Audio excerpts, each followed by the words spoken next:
There are a few reasons why I find myself rooting for Hikaru Nakamura in this year's candidates. For one thing, he probably is the best American player since Bobby Fischer. His game developed in the American chess culture, and it was not pre-computer, but it was definitely before computers were dominant the way they are today. His game developed before that era. But more than anything, it's his uncompromising attack approach to the game, where he'll often set aside any strategic subtlety and just go right at his opponent's king. And it's games like this we're going to look at today against Ilya Smirin, played in 2005 at the Foxwoods Open, which is in Connecticut, in the United States. Hikaru has the white pieces, Smirin has black, and this is really super aggressive chess. I hope you enjoy it. Hikaru begins with e4, g6, d4, getting that nice full pawn center, which is allowed because black played the modern system. Bishop to g7, black is letting white arrange his pieces any way he wants, and Hikaru plays knight to c3. This is an aggressive move. It interferes with the c and the d pawn, so he can't easily just play c3 to defend d4, but this knight is aggressively posted. This indicates he's ready for an attacking position. d6 from black, and now f4, the Austrian attack. The idea is to play e5 and gain space in the center, and ideally, white wants to attack black's king. Ilya Smirin plays knight to f6, knight to f3, and castles, and Hikaru does not need an invitation in this position. He plays the move e5, gaining space, and more importantly, dislodging this f6 knight from its nice defensive outpost. Smirin plays knight f to d7, and this knight on f6 helped control the h5 square. Now that it's no longer there, the move h4, which Hikaru plays, grows in strength because it's not being stopped by the knight. He can just go ahead and advance it undeterred. So let's ask ourselves a question. Black is a 2600 GM. Obviously, he got into this position on purpose. He's not surprised by what has happened here. Why would black do that? Well, here's the idea. He plays the move c5. So he is putting immense pressure on white's center. There's no doubt about that. This bishop and this knight, along with these pawns, are putting enormous pressure on white's center. And look at Hikaru's king. It's still on e1, still in its original square, a long way from castling, and there's a lot of air around it. What that means is Hikaru's attack has to be vicious. Like, he can't give black any chance to breathe. If he does, he could be the one that is in trouble here. He continues his attack with h5. Black takes on d4, and this line, which I think was originated by David Bronstein, his original concept was to take on d4 with the queen, and after knight to c6, move that queen back to f2 and h4 and attack down the h-file. Now that's aggressive, but Hikaru's move is even more aggressive. He takes on g6, ignoring the fact that his knight on c3 is hanging. He's willing to give that piece up, and Smirin goes ahead and takes that knight. Hikaru takes on f7 with check. Rook takes f7, and now bishop to c4. Hikaru is down a piece now. So the burden again of attack, he has to win by an attack. That's it. It's the only way he's going to win this position. He's pinning the rook at f7, and that, of course, not only threatens to get an exchange, but adds more pressure to black's king. But since he's down a whole minor piece, an exchange wouldn't be enough. Now here Smirin plays knight to f8, and some of you will be aware of the famous quote that with a knight on f8, you will never get mated because it's such a strong defensive piece. Well, we'll see about that in this game. Bishop f7 check was played against Smirin by Shirov 2 years after this game, so Smirin was willing to go into this position again. Shirov took with the bishop, and the game ended up being a draw, but Hikaru plays knight to g5.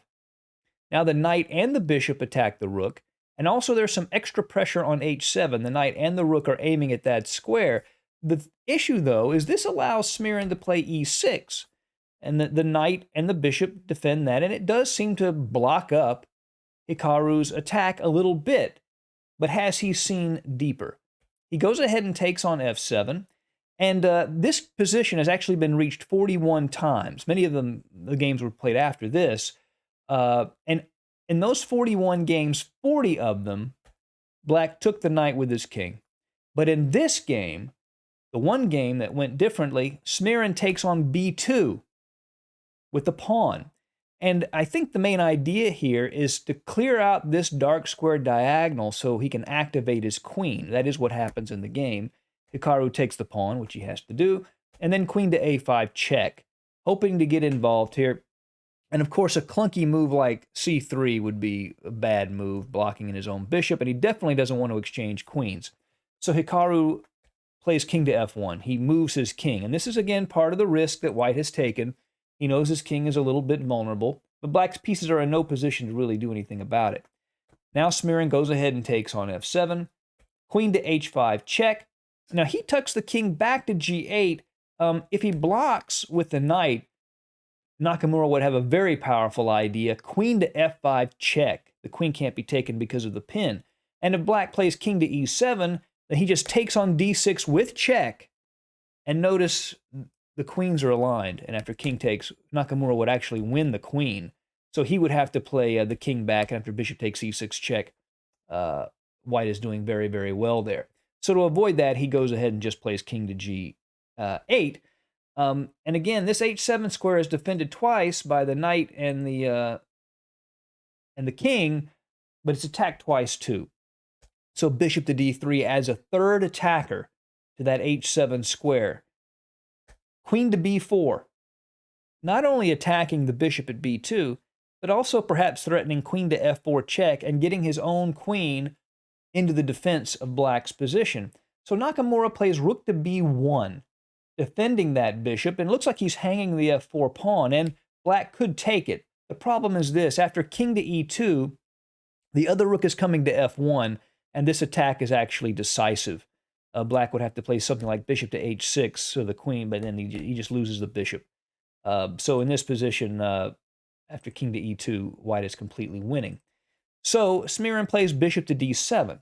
The idea here is to play bishop to b5 and neutralize this bishop on d3 by pinning it to White's king. And that could create a lot of problems for Nakamura.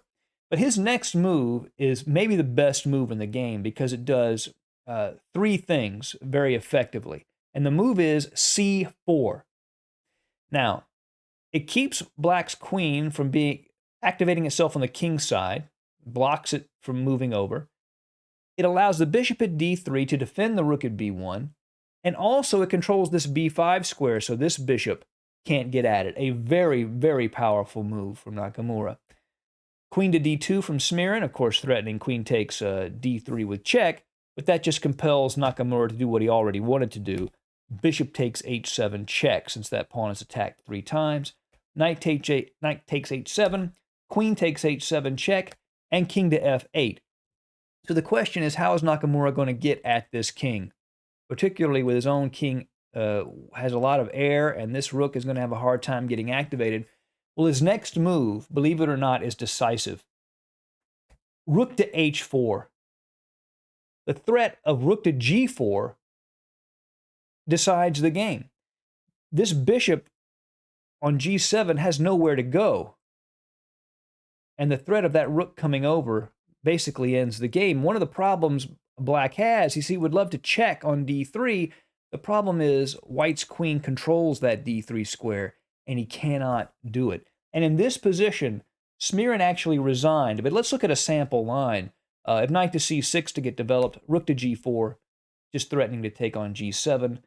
After king to e8, trying to run the king away, just rook takes g7, and that's it. This threat of queen to h8 mate just leads to the end. After queen f4 check, king g1, queen e3, king h1, and that's it. And mate is unstoppable. So there wasn't a lot of subtlety. This was definitely not a game from Karpov. No, this was a game from Nakamura, a very aggressive, just get after that king no matter what kind of game. I hope you've enjoyed it.